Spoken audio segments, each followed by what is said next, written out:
The wrongs of history cast a long shadow on the rights of today. We know Jim Crow and redlining denied generations of black families the opportunity to build up wealth today. The United States government's removal of indigenous people from their lands is an injustice to this day. In Vermont, the state forced people into mental institutions against their will, something that reverberates still today. An effort to redress that ugly history on today's Story of the Day. Support for Story of the Day comes from Pearsall Wealth Management at UBS Wealth Management USA, subsidiary UBS AG, member FINRA SIPC, 1 Broad Street, Glens Falls.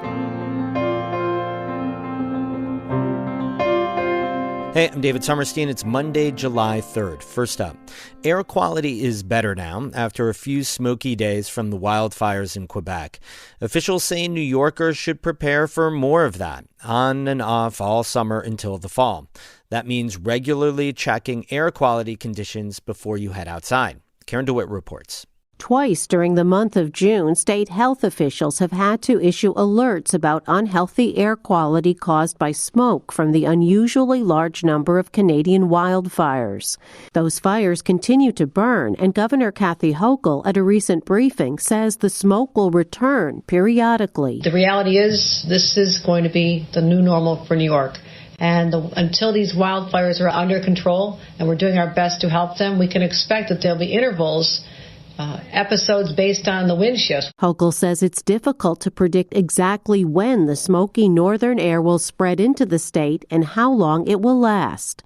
The governor recommends downloading the EPA's airnow.gov app, where you can check the air quality for your zip code.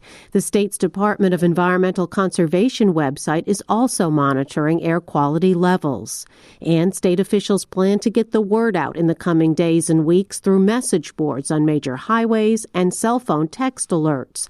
Until now, those had been reserved for major emergencies like tornadoes and blizzards. The governor recommends that people become familiar with what the numbers mean. Here's what we need to know. If your numbers are over higher than 200, it's very unhealthy or even hazardous. And everyone on those scenarios should stay inside or be masked. We also are talking about the air quality between 150 and 151 and 200.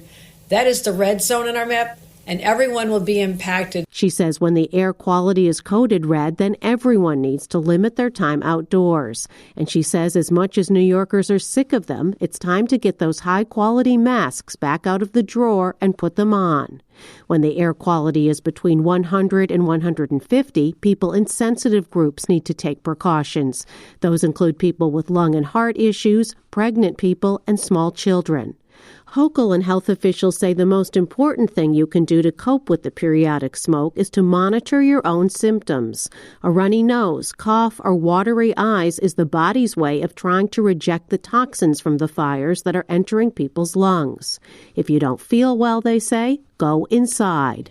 In Albany, I'm Karen DeWitt.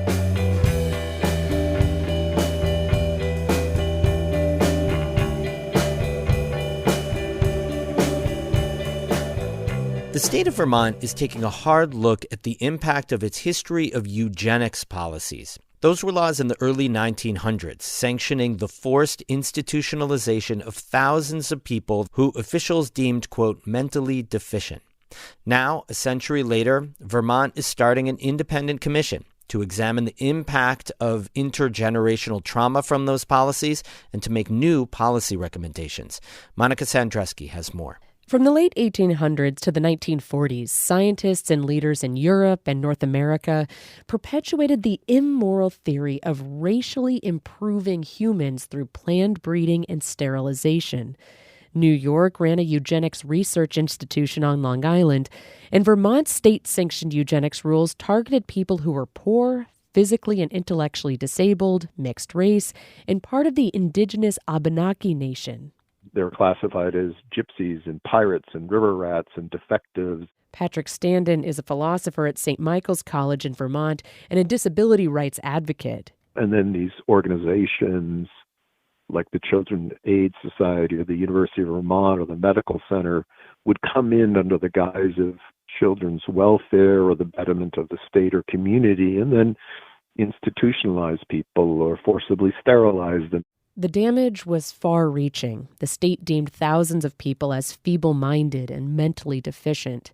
Eventually, scientists started backing off from eugenics when they saw the Nazis' so-called Society for Racial Hygiene sanction the murder of hundreds of thousands of people who they referred to as life unworthy of life. The state of Vermont has made public apologies for the harm its eugenics policies caused, and now it's going further.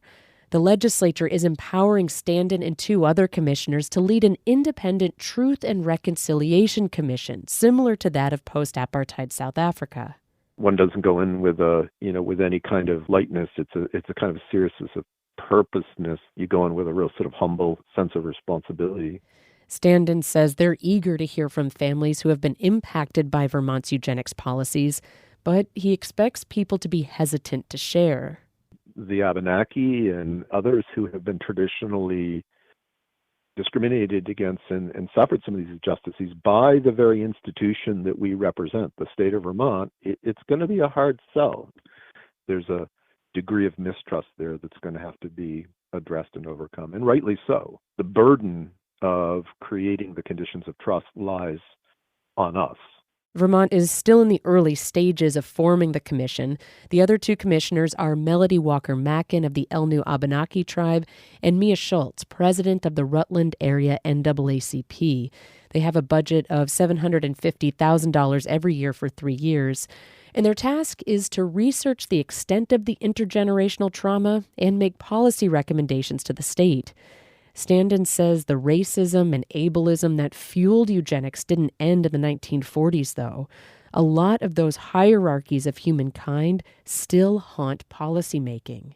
Having just gone through the COVID tragedy, we saw a lot of people with disabilities not getting the care, or Black and other minority members who were discriminated against, as we said, well, your life's not worth as much as this other person's.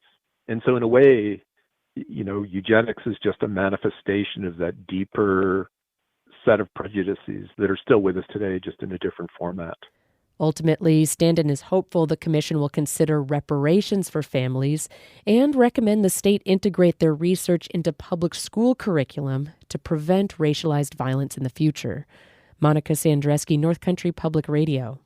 We have a bonus piece for Independence Day. Lucy Grindon was in Alexandria Bay in the Thousand Islands last week and came across special July 4th red, white, and blue popcorn. The new owners of Nav's Popcorn are today's Heard Up North.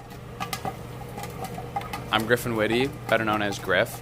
I'm making some cherry-flavored popcorn right now. We have a flavor for the 4th of July called Red, Ched, and Blue. Red, Ched, and Blue. What does Ched stand for? Cheddar. Oh. So we mix white cheddar with our red cherry and our blueberry flavors.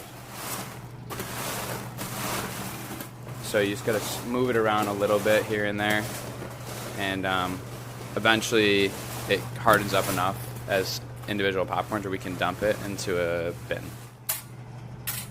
I'm from Rochester, New York, but my parents had recently acquired the shop, so I'm living down here for the summer and I'm working for them.